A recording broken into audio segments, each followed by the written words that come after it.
Matrix, and welcome to yet another amazing show of Was a Matrix. My name is Looney, and today we'll be assisting you with your exam guide for Maths Lit. As always, I'm never alone. With me are Hayley, as well as our sign language interpreter, Nicolene. Don't forget, guys, we do have some exciting competitions, but I'll give you all of those details later on in the show. Don't forget to hit us up on our Facebook page and all our other social media platforms. Just search for Was a Matrix. Thank you so much, Hayley, and over to you. Thanks very much. Welcome, Matrix. Today we are going to be looking at paper 1 and exams time prep and what you need to know in order to conquer this exam. So let's go to our first page. Right, the paper 1 and what it actually looks like. So first of all, we've got 150 marks and 3 hours, or 180 minutes. Now I'm going to take a pause right now, and I want to actually show you how to work out how many marks you need to do per minute. So I'm going to look at this as a ratio. I'm going to write it here. So I've got 150 marks in 180 minutes. So I want to know how long I've got. Now I always write my question mark, that's my minutes. How long I've got for 1 mark. So I'm going to work out this as a ratio, and I'm explaining how I do the ratio. I write it out like this. My known is at the top, what I've been given, and then my question mark on the second line. Then I take the number that is above my question mark, which is 180, and I multiply it, and I always multiply it by the second number over the first, so 1 over 150. And I'm going to do that on my calculator, exactly like that. And I'm going to get 180 times by 1 over 150. And I see that I get the answer of 1.2. That means I've got 1.2 minutes per mark. So it's important that when you look at the question paper, when you're reading it during your reading time, that you actually see, well, okay, I've got a paper that's like now I've got 30 marks for question 1, and you can work out, you take that 1.2 times by your 30, and you see that you need 36 minutes to complete that question. And this way you won't run out of time. Okay, there are 5 questions in this paper, and you need to answer absolutely all of the questions. Right, let's see what else there is. In your instructions and information sheet, it's really important that you read through and you read the following instructions. You need to start each question on a new page. Now, your questions are broken down into 5 questions, but there's going to be question 1 and then 1.1, 1.2, etc., etc. Each paper is slightly different, but at the end of question, you need to finish the page, start question 2 on the next page. Important to number your answers and the questions exactly how they are in the question paper. When the marker is marking your paper, they don't want to have to look for what you've actually answered. They want to know that you are answering the correct question. Show all your calculations. I cannot stress how important this is. They need to see every step of your working. They need to know what you were thinking. So if you type it on your calculator, write it in your book. And then finally, round off your final answer in the context that it was given. And I'm going to discuss this a little bit more in our session today. Right. There might be additional documents. So you're going to get your question paper, and you might get an addendum. An addendum will be extra information that you need to answer the questions.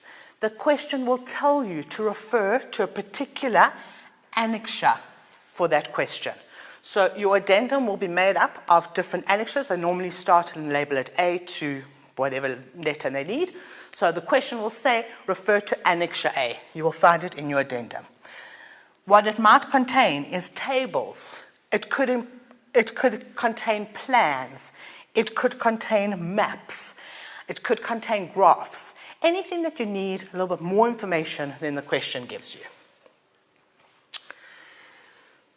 There might also be an answer sheet. So sometimes they want you to answer something specific. It might be a grid or a graph. It might be a table. So this comes separate to your answer book that you're completing. Really, really important that you make sure your center number and your exam number are on this piece of paper. So you're going to hand in your question paper and you're going to your answer book, and you're going to add in these answer sheets, which are like loose pieces of paper. Right. More details of the questions. So question 1 is a short context. There's a variety of contexts, meaning variety of different stories.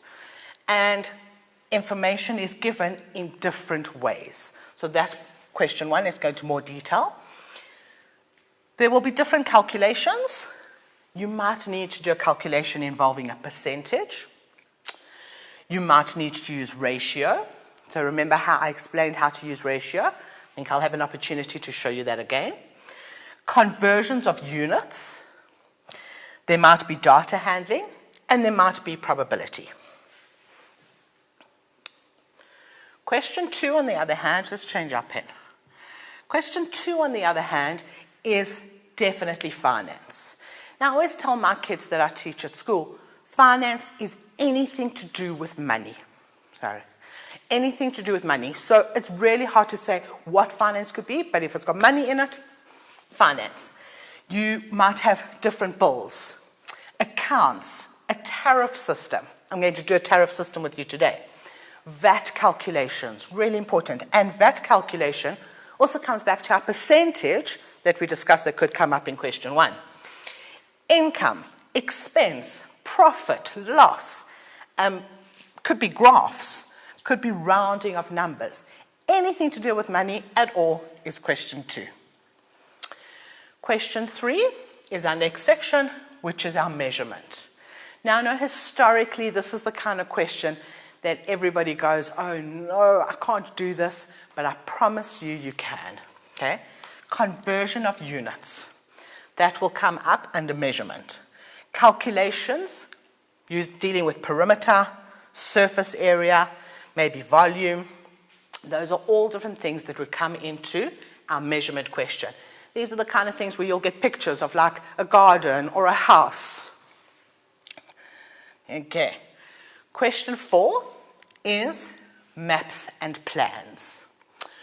We need to, on a map, first of all, understand how to use a scale of a map. Okay?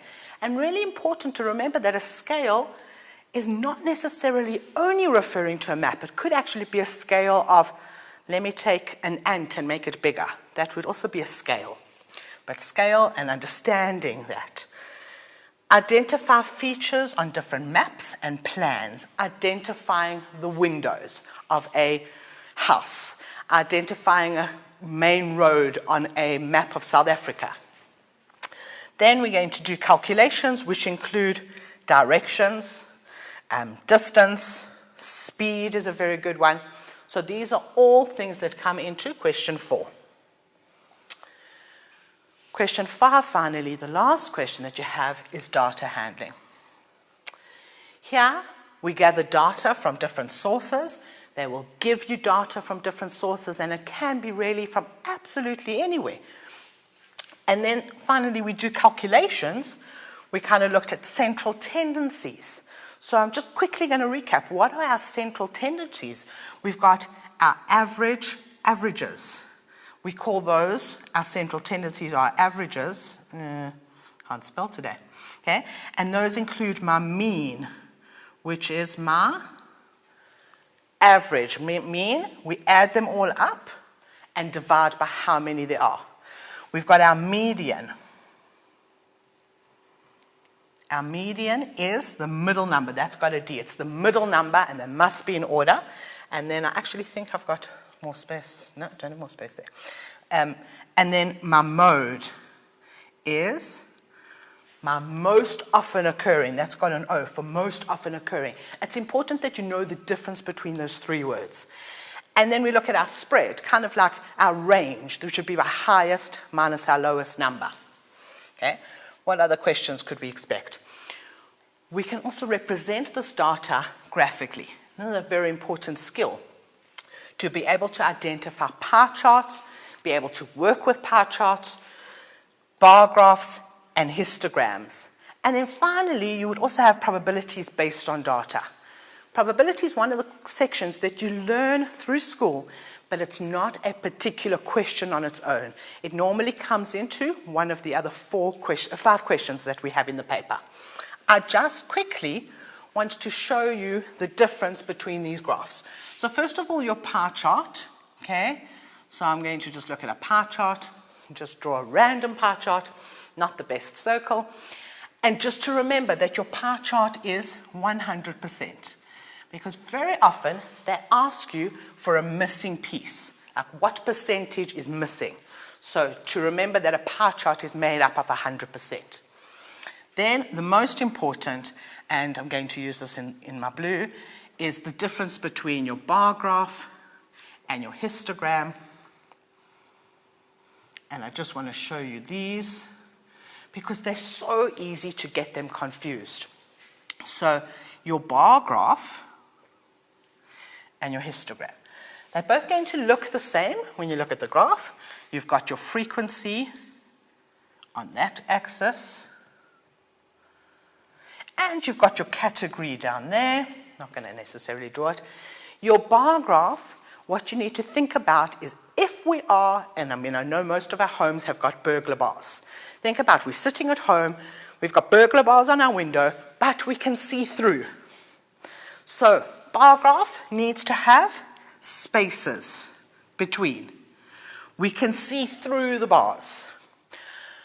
On the other hand, a histogram tells you a history and a story. So it has the word history, and that will be ones that are connected, where your bars are actually connected to each other. So it's a quick, easy way to see what's the difference between a histogram and a bar graph. The other thing you can think about, or you can look at, is your histogram is for continuous data. There's a specific order, and I can't change that order.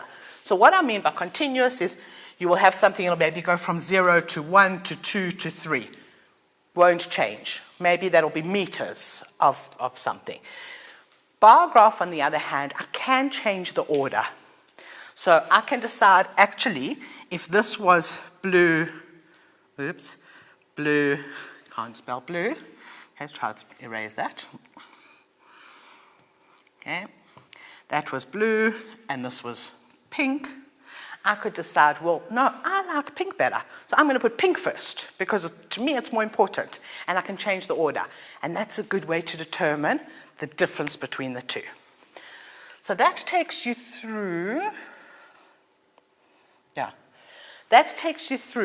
the introduction to what the paper should be like. And when we come back after the break, I'm going to go through more specifics. Thank you, Hayley. Guys, we are going to take a very short break, so don't go anywhere. We'll see you straight after this.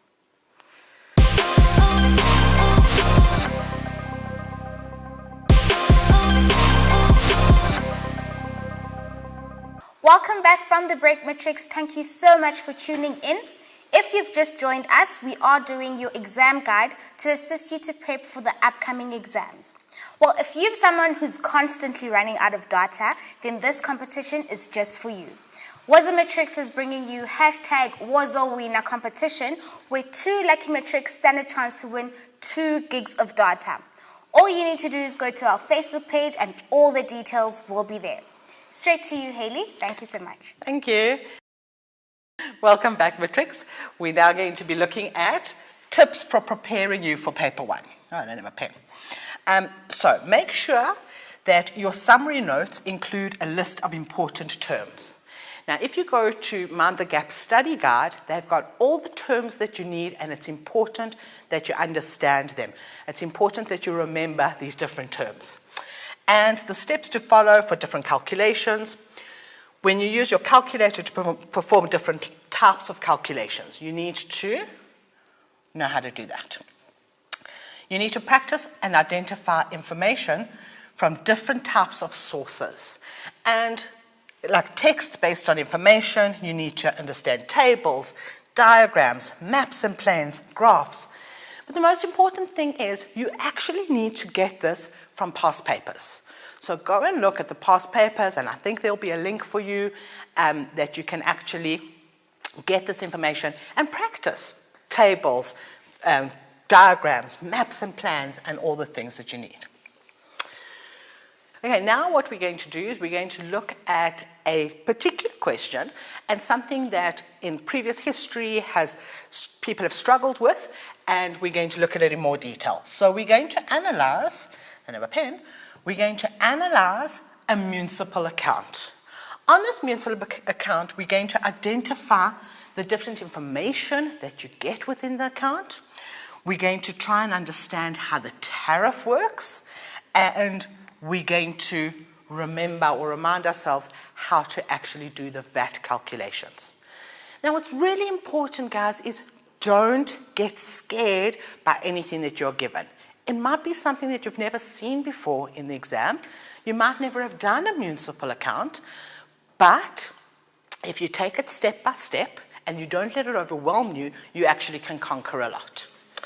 So, this particular example, and then they told you, remember I said earlier you need to remember your Annexure A, so this would have been in your addendum pack. It shows an extract from Mr. Daniel's monthly municipal statement, including the residential water and sewer tariff table. That's what they're giving you. It's really important to understand what you've been given before you actually go and just answer the questions. So, this is the extract from his monthly municipal statement. It gives you his address. It gives you a date and the statement, so we can see the statement was for March. It tells us our stand size. I think I must take away some of this pen. We can see the stand size. So this is the information that we see. Stand size, the number of dwellings. That's how many properties are actually on that property. The date of valuation, the municipal valuation, and the region. This statement carries on. So I'm just going to go through it briefly, but I've actually taken out the important stuff that you need within each question. So it gives you an account number. And then you'll see water and sewer. It gives you your water and sewer. It gives you the date, the meter reading, water usage, how much is being used, the daily average consumption. And then it's giving you a whole lot of charges. We can see we've got subtotals and we've got a total amount, the due date, the amount that's due, and then these are the tables that they talked about. We've got a residential water table, and we've got the sewer monthly charged based on stand size. So look at it, analyze the table, analyze the accounts that you've been given, and then go to the questions. So, first question says, write down the market value in words. So we look at our account, we see where is this market value, and we will see we've got a municipal valuation. Now that is our market value. If we're struggling with the words, we've got value there and value there. Oh, shouldn't have cussed out the whole thing. Let's take that away. And you can see that that's your value. So we're looking at, and they tell you there, the market value. We're looking at that number and we want to write it into words. Now, writing a big number, we sometimes can be a little bit overwhelmed by how we actually write this number. I like starting from the right. And I look at this number and I'm going to see that, well, if I'm dealing with numbers, my 2 zeros aren't going to be important. In fact, I'm going to rewrite this. I'm going to rewrite this number.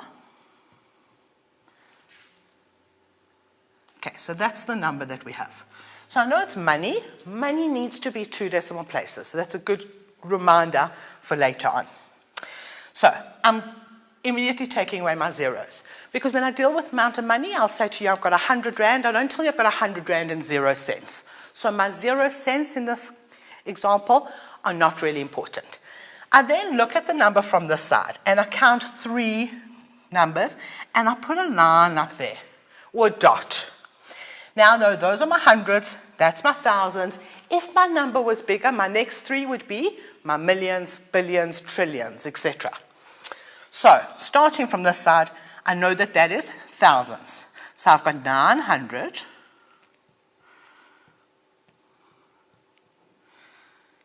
And I don't think I'm going to write this all out.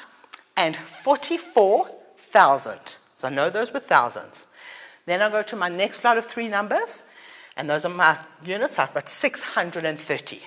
So 944,630 rand. Don't forget your units. In fact, while I'm discussing this, really, really important in your paper is always to add a unit. Maths Lit always has a context. In this case, we're dealing with money, so our unit will be rands. But whatever you're dealing with is usually a unit. I always say to my kids, it's 12 what? Could be 12 Smarties, 12 rand, 12 litres, 12 meters. They all mean different things. So it's important to remember that. Right, our next question is calculate the VAT amount for the sewer monthly charge on a stand larger than 2,000 meters squared. So, on my count, I'm looking for larger than 2,000 meters squared. So I can see here I've got up to and including 300 meters. It's not that. Larger than 300 but less than 1,000. Not that one. I'm crossing these off. I've got a pen. Not that one. Finally, I've got larger than 2,000 meters squared. So I'm looking at that last number. I'm going to write that number out. So it's 836,02.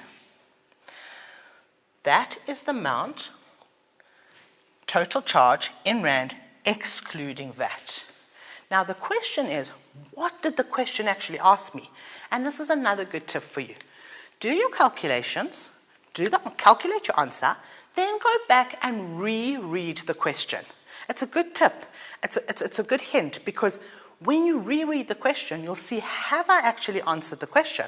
So I'm going back to my question now, and it said calculate the VAT amount on the surcharge. It didn't ask me for what the surcharge was. So I need to take my answer here, and I actually need to work out what VAT is. Now, VAT is a percentage. It's 15%, and I've been told on the table. I keep doing that. Okay, take that away. Get my pen back. So it's 15%, and I just want to work out the percentage, so I'm going to times by 15%. Right, on my calculator, I'm going to take that amount, which is your 836,02 times 15%, and I get my answer. So that is 125 rand and 40 cents. Now, I actually wanted to write this out fully. That's what my calculator said. My calculator said it was 403. But remember I said to you earlier, money is 2 decimal places. So we need to round this off, and you're always going to round it correctly. So I'm going to write it as 125,40. If the answer was 4, I would have to add that 0 to make sure that money is 2 decimal places. Right, now I know that I've answered the question correctly. Move on to the next part. Write down the unit of measure that was used for the meter readings. So when we look at this part of the account, my meter readings is here. Okay, so that's my meter reading. It starts on 7,000. I'm actually going to rewrite this number. 7,905, 1,000, and then it goes to 807,000. That's my start date and my end. That's my start and my end. So I'm reading this in thousands. I'm actually going to do the calculation and see what is the difference between these two. I'm going to take my 807,000 and minus my 795,000, and I'll tell you why in a moment.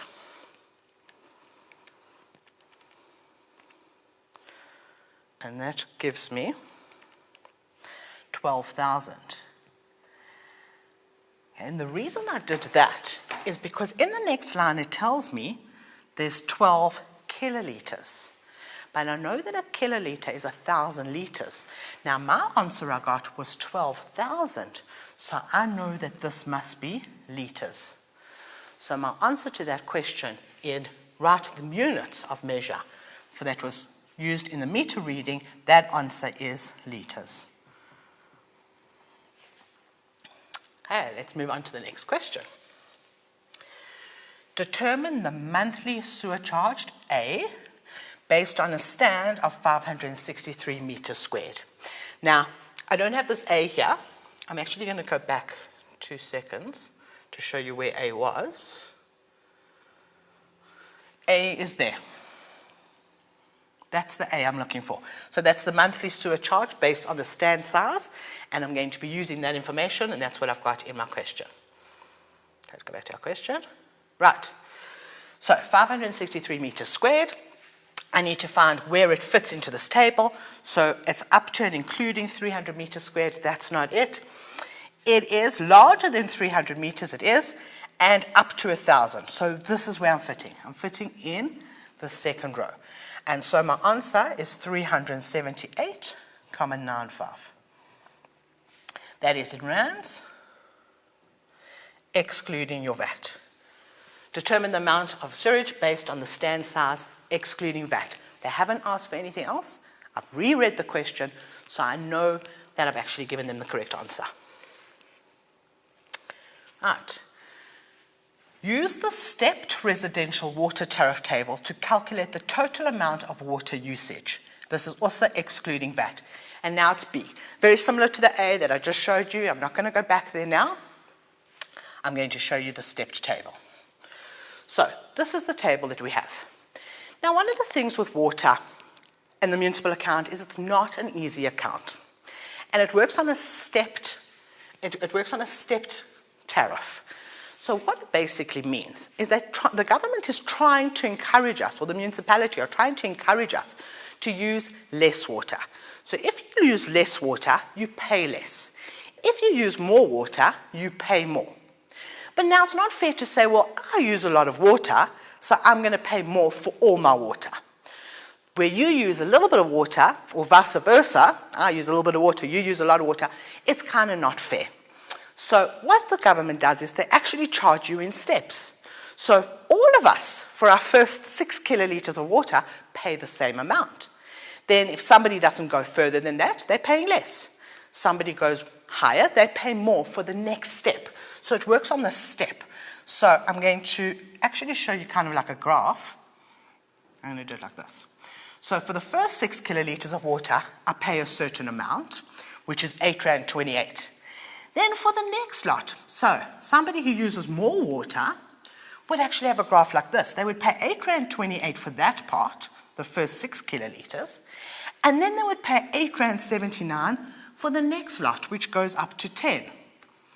So that's at the next price. Let's use a different colour. That's at a different price. And then if you used more than 10 kilolitres of water, you would then go to the next step, etc., etc. So they kind of encourage us to use less water. So let's see how we can do this calculation. We used 12 kilolitres of water. That's what the account used. So I'm going to go through this table, and I'm actually going to start at the bottom of the table.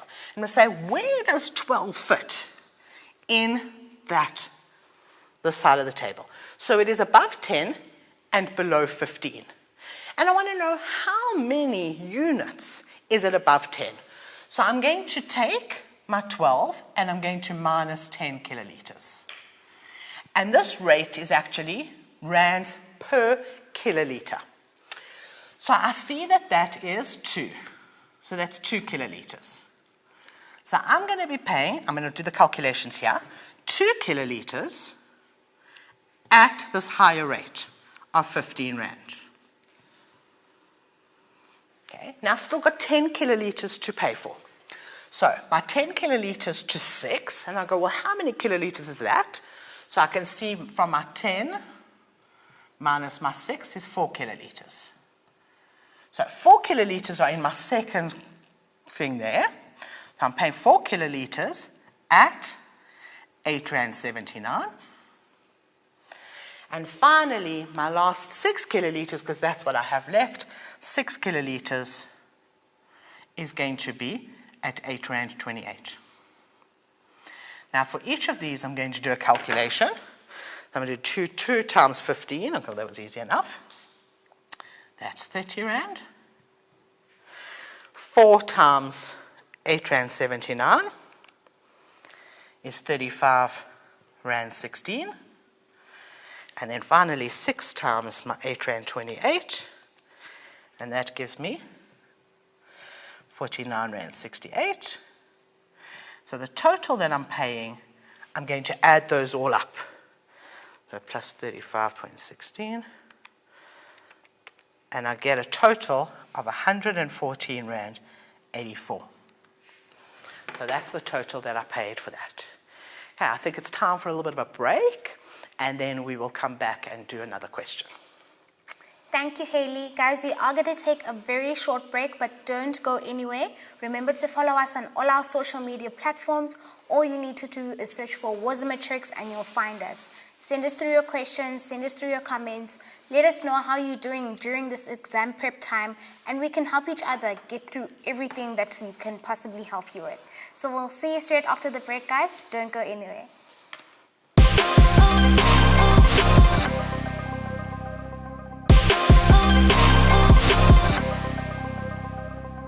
Welcome back from the break, guys. You are still hanging out with Looney, Hayley, and Nicolene, and we're assisting you with your exam guide for Maths Lit. So remember, we've got that competition where 2 of you stand a chance to win 2 gigs of data. All you need to do is hashtag WozoWinner on Facebook, and all the details will be there on how you can win. So let's not waste any more time. Let's head straight back to Hayley. Thank you. Welcome back, guys. Now, when we were going through the beginning and I said to you question 3 is all about measurement, I know this is one that people don't particularly like historically over the time that this subject's been around. So I'm actually going to do a question with you from one of the past papers in the past on measurement. Right, so now some more tips that you need on measurement. When working with circles, it's important, I have a pen, it's important to remember that the diameter of a circle is double the radius. Okay? The perimeter of a circle is also called the circumference. And finally, practice working with increasing or decreasing measurements using your percentage, fraction, and ratio. Let's go through and do an actual example from one of our past papers. So we're going to be looking at the analysis of a window pane. While doing renovations, Tabiso decided to put 2 different types of windows into a wall. Then it gives you the pictures. I like to always look at the picture and see, do we actually understand what's in the picture? We've got small square window panes in a frame, and we've got larger rectangular window panes in a frame. So those are his 2 options of what he's given. Let's go see what the questions were about. The first question said, determine in centimeters. So they will give you in the question what they want. The length of the large window. So when we look at this window, we've got the width of 610 millimeters, the length of 890 millimeters, and this is just converting. So I would have drawn out my zeros, and my answer is, so it was 890 millimeters. And again, also from your ruler, we know there's 10, we're dividing by 10, so that's 89, and don't forget your units, centimeters, very important.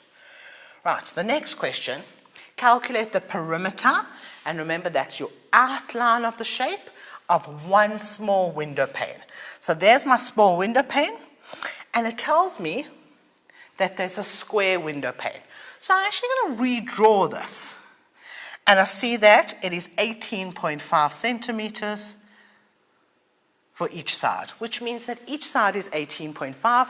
So I could have said, okay, I'm starting on the one side, I'm going to walk around, so it's 18.5 plus 18.5. But because they're all the same, I could have just said 18.5 times 4, they're all the same, and I would have got 74 centimeters. Single unit, it's a perimeter, so it's one dimension. Right. Tabiso decorates the window pane by gluing glass beads along the edge of each window pane. The radius of one glass bead is 1,85 centimeters.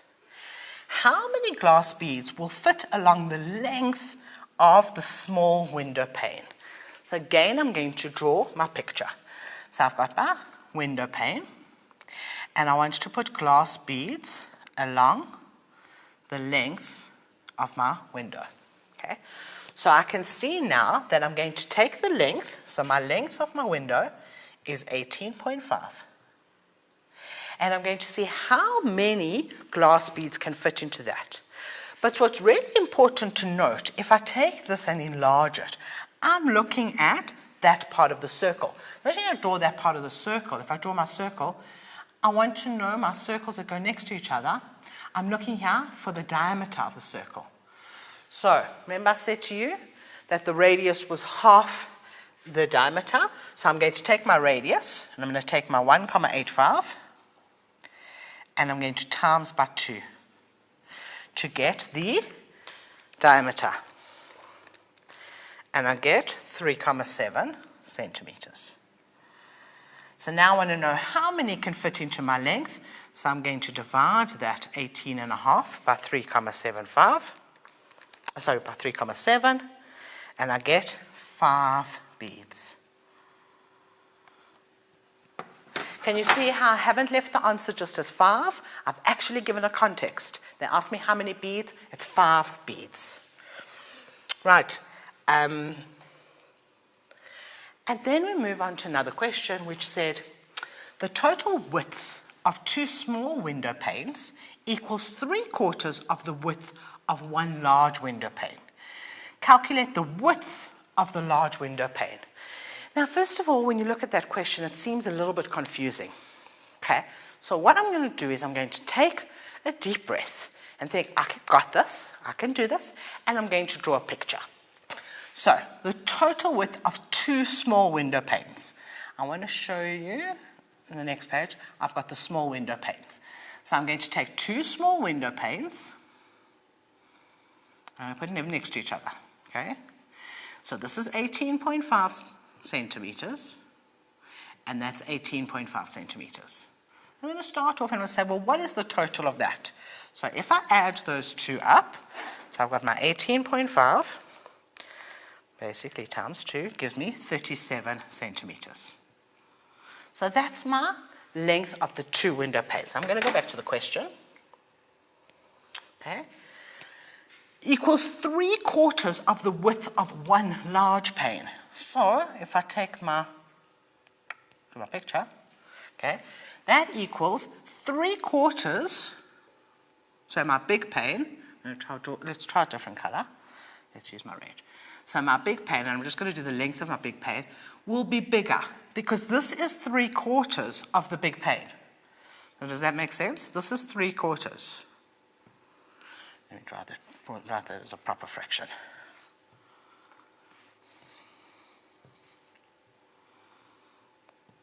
That's 3/4. So now I'm looking for a number that is bigger. So I'm going to say my 37 centimeters is actually 3/4 of the bigger one, of the bigger. Now, if I wanted to work this out, I'm going to take the 3 and I'm going to actually divide by 3/4. So take my 37 and I'm going to divide by 3/4, 3/4. That's going to give me my big on its own. So my 37 divided by 3/4, and I get an answer of 49,3 centimeters. I'm going to go back to the question. Back to the question. The total width of 2 small window panes equals 3/4 of the width of 1 large window pane. Calculate the width of the large window pane. So now we've answered the question and we have got the answer. Okay. So that takes us to the end of that question. Right, matrics, and finally, don't forget to read every question carefully. Read the question, do your calculations, and then reread the question. It's really important. Okay? Then, remember, night before, go to bed early. Have I got a pen and colour? Go to bed early on the night before the exam. You need your rest. Okay? Eat an early lunch before your exam, or a good breakfast if you're writing in the morning. Make sure that your tummy is full. And finally, if you're feeling stressed and just seems so overwhelming and too much, remember you've got this, but there are plenty of people that you can find to talk to. and I'll hope to see you again soon. I'm going to send you back to Lenny. Matrix, that brings us to the end of the show. Thank you so much for joining us, and I hope you got a lot of tips and tricks to tackle your exams. Remember, guys, if you need to speak to people, if you're stressed out, reach out to someone so that you feel the support that you need going to your exam and you feel that you can succeed when you write your papers. Guys, all the winners will be announced on our Was a Matrix Facebook page, so do check that out, and a big congratulations to you. Remember to also check out our schedule on www.wasamatrix.co.za, and then you can see when all the other revision shows will be playing. But then from me, Looney, Hayley, and Nicolene, it's thank you and goodbye.